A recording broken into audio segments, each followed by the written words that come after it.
Bharatiya Janata party દ્વારા સુરત શહેરમાં મતદાર યાદી સુધારણા સર વિશેષ ડ્રાઈવની કામગીરી પૂરજોશથી ચાલી રહી છે। આ ડ્રાઈવની પ્રગતિનું નિરીક્ષણ કરવા માટે કેન્દ્રીય જળશક્તિ મંત્રી સી.આર. પાટીલ અને ગુજરાત રાજ્યના નાયબ મુખ્યમંત્રી હર્ષ સંઘવી આજે વિવિધ બૂથો પર પહોંચ્યા હતા। મતદાર યાદી સુધારણા સર ડ્રાઈવ સક્રિય કેન્દ્રીય મંત્રી અને નાયબ મુખ્યમંત્રીએ બૂથોનું નિરીક્ષણ કર્યું હતું। મંત્રી સી.આર. પાટીલે મજુરા 84 ઉધના અને લીંબાયત વિધાનસભા ક્ષેત્ર સ્થિત બૂથોની મુલાકાત લીધી હતી। તેમણે ત્યાં ચાલી રહેલી સર પ્રક્રિયાની કામગીરીનું નિરીક્ષણ કર્યું। મતદાર યાદીમાં નામ ઉમેરવા અથવા સુધારો કરવા માટેના ફોર્મ ભરવાની પ્રક્રિયા સરળતાથી ચાલી રહી છે અને તેઓએ તપાસ કરી હતી। નાયબ મુખ્યમંત્રી હર્ષ સંઘવીએ આ કામગીરીના નિરીક્ષણ માટે વધુ વિસ્તૃત દોર કર્યો।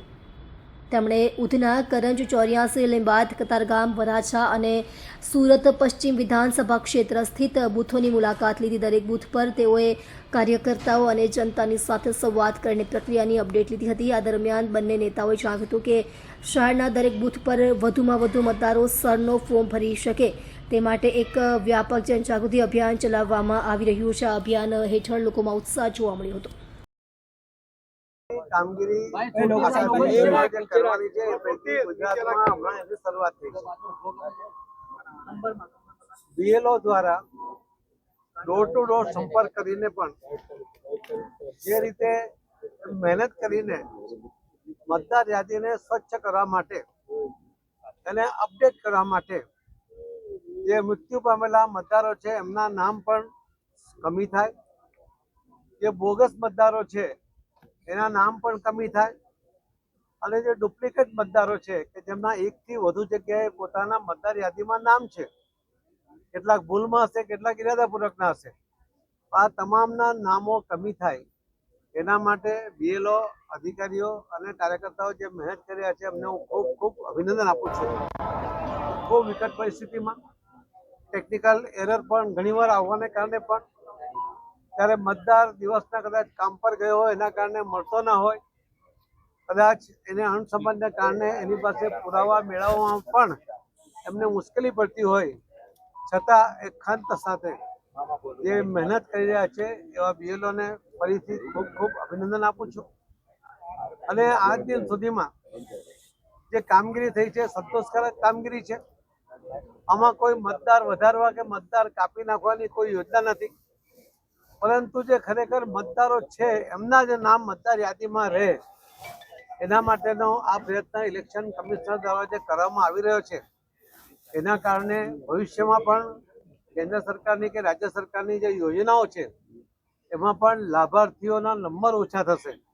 એના કારણે નાણાં પંચ અને નીતિ આયોગ પણ જે પ્લાનિંગ કરશે એ પણ ચોક્કસપણે થઈ શકશે।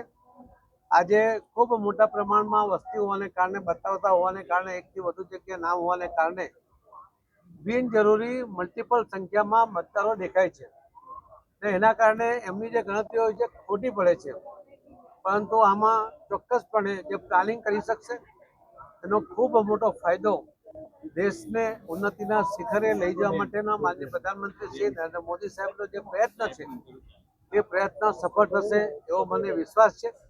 આમાં સૌ મતદાર ભાઈ બહેનો પણ પોતે પોતાનું નામ મતદાર યાદીમાં હોય એ ચેક કરી લે, ન હોય તો નોંધાવી લે। એકથી વધુ જગ્યાએ કદાચ રહી ગયો હોય, લગ્ન પહેલાનું હોય, લગ્ન પછીનું હોય, ટ્રાન્સફરને કારણે હોય કે અન્ય કારણોસર, તો એકથી વધુ જગ્યાએ હોય તો એ નામ પણ એક જ જગ્યાએ રાખવા માટે એ પ્રયત્ન કરી લે તો એના કારણે પણ દેશને ખૂબ મોટો ફાયદો થવાનો છે। હું ફરીથી ઇલેક્શન કમિશનરને ખૂબ ખૂબ અભિનંદન આપું છું કે એમના અધિકારીઓ, એમના કર્મચારીઓ અને રાજ્ય સરકારના પણ અધિકારીઓ અને બીએલઓ સુધી સતત ખૂબ મહેનત કરીને જે આ કામ કરી રહ્યા છે, આ દેશને પ્રગતિના પંથે લઈ જવા માટે એક ખૂબ મોટું કામ થઈ રહ્યું છે।